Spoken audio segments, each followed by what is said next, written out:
aujourd'hui je vous retrouve pour vous faire un tag pocket jeunesse, celui du pouvez-vous citer un livre que j'ai repéré sur la chaîne d'Audrey du Souffle des mots. Donc parmi les livres qu'on possède, on doit citer par exemple un livre de zombies, un livre dont le dos est cassé, et j'adore ce tag, et selon le nombre de points récoltés, on sait si on est un bon lecteur, etc. Un lecteur moyen, un excellent lecteur, et donc c'est ce qu'on va voir tout de suite. Ce que j'adore avec ce genre de tag, c'est qu'on peut sortir des livres qu'on ne présente jamais sur notre chaîne, et c'est ce que je vais vous montrer tout de suite. Avec la première question, je dois vous présenter une série que j'ai intégralement avec plus de 3 tomes, et pour moi c'est Les Journaux d'Aurélie Laflamme de India Desjardins. J'en avais parlé dans mon top 10 d'héroïnes et franchement je recommande cette série, un peu jeunesse, mais bon, si vous voulez passer un bon moment, franchement je pense que ça peut vous plaire. En plus les livres sont vraiment très très jolis, il y a un petit élastique et il y a des petites paillettes comme ça par exemple sur sa botte ici. Il y a des petits dessins sur l'arrière, vraiment très jolis. Et au début de chaque mois, donc en fait c'est sous forme de journal intime, hein, son truc, et au début de chaque mois, il y a des petits dessins qui retracent un peu toutes ces aventures, et ils sont vraiment super marrons, et j'adore. Franchement, et en plus celui-là c'est mon petit préféré parce qu'il est vert, et je crois que c'est le tome que j'ai le préféré, en plus. La deuxième question, c'est un livre qui a le dos cassé. Je suis absolument très vigilante à ce sujet, mais malheureusement j'ai emporté Divergente en vacances et ma mère l'a lu, je l'ai lu et donc avec plusieurs lectures il commence à s'abîmer et le dos est cassé. Troisième question, un livre avec une préface. Alors j'ai bien galéré pour cette question parce qu'il y en avait avec des prologues, avec des introductions, mais jamais avec des préfaces. Mais j'ai fini quand même par retrouver. Et il s'agit de Thérèse Raquin d'Émile Zola que je n'ai toujours pas lu et que j'ai eu offert pour l'achat de 2 pockets.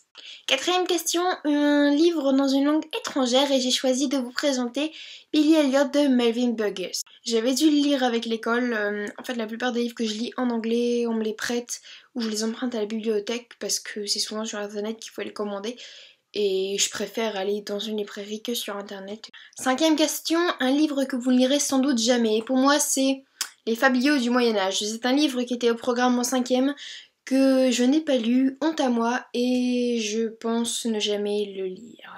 En 6e, un livre que vous avez détesté, et pour moi c'est Je l'aimais d'Anaga Valda. J'ai absolument pas accroché à ce livre que tout le monde a adoré.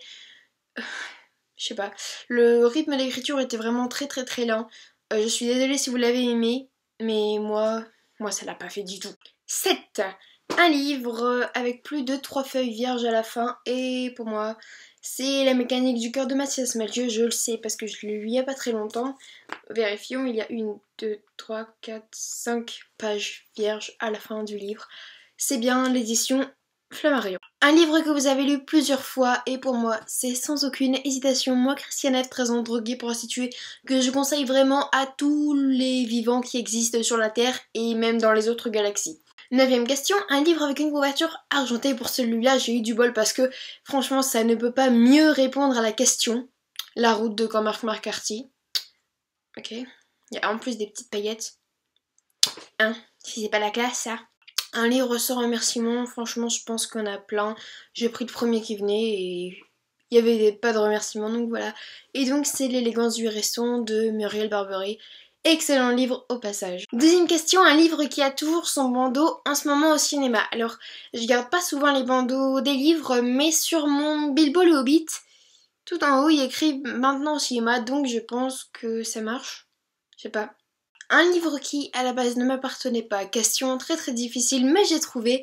Il y a Les Dents de la Nuit, petite anthologie vampirique de Sarah Cohen Scully que en fait on m'a donné, tout simplement. On me l'avait prêté et on m'a dit bah en fait garde-le. Bah écoute, merci.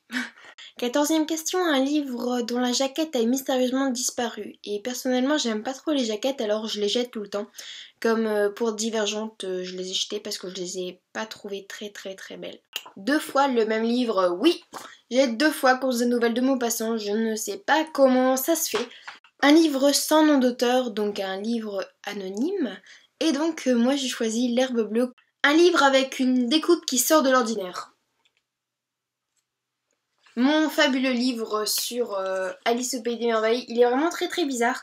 Et attention, ce n'est pas un album, c'est le livre du film. Je précise, pour ceux qui voudraient dire que je triche. Non, j'avoue, j'ai triché un petit peu. Mais voilà. Il y a une forme très très bizarre. Pour la 18e question des e-books, je n'ai pas, je suis contre la liseuse. Et pour la 19e non plus, c'est-à-dire une série dont les tranches forment un motif ou un dessin, je n'ai pas non plus. Des livres dérivés d'une série. Alors j'ai Anna, c'est une petite nouvelle dérivée de Delirium que j'ai prêtée à Pauline. Et Pauline, si tu vois cette vidéo, merci de me rendre ce livre que je t'ai prêté depuis au moins 1 an maintenant. Merci. 21e question, tous les livres parus d'un auteur? Eh bien oui, j'ai tous les livres parus de Homère. L'Iliade et l'Odyssée. Toudou! Un livre avec comme thème le voyage dans le temps. J'ai choisi L'école de la nuit de Deborah Harkness, le 2e tome du livre perdu des sortilèges. Parce que dans le 1er tome, il n'est pas vraiment question du voyage dans le temps, à part un certain moment, mais je ne voudrais pas spoiler. Mais dans celui-là, je pense qu'il en est un peu plus question, et même si c'est pas le thème principal, c'est quand même bien présent. Un livre qui se déroule dans un vaisseau spatial, désolé mais non. Un livre que j'ai acheté pour sa couverture, eh bien j'hésite entre Love Letters to the Dead, Hanté et Reboot. On va dire que c'est plutôt Love Letters to the Dead parce que j'ai été très déçue par ce livre. Et donc, comme quoi la couverture est très trompeuse. Un livre dont l'intrigue se déroule en Australie, je n'ai pas. Un livre dont j'aime particulièrement le titre, je dirais L'écume des jours de Boris Vian parce que j'adore ce titre, il est vraiment super poétique. Et surtout quand on se réfère à la petite citation qui explique le titre.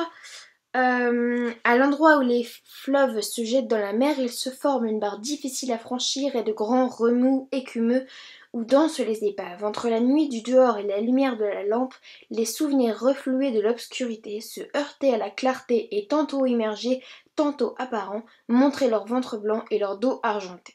La 27e question, c'est un livre avec un animal sur la couverture et j'ai choisi de vous montrer La vague de Todd Strasser avec un aigle sur sa couverture qui représente en l'occurrence les nazis. Un livre dans lequel un personnage porte votre prénom. Alors je n'en possède pas mais je sais que dans un Jean-Jacques Rousseau, je ne sais plus lequel, mais il y a une Héloïse avec un H en plus.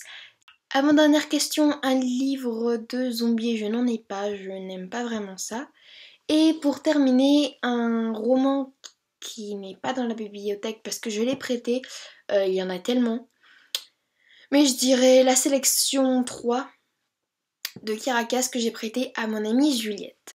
J'ai plus de 26 affirmations, donc je suis un véritable annexe de la lecture chez vous.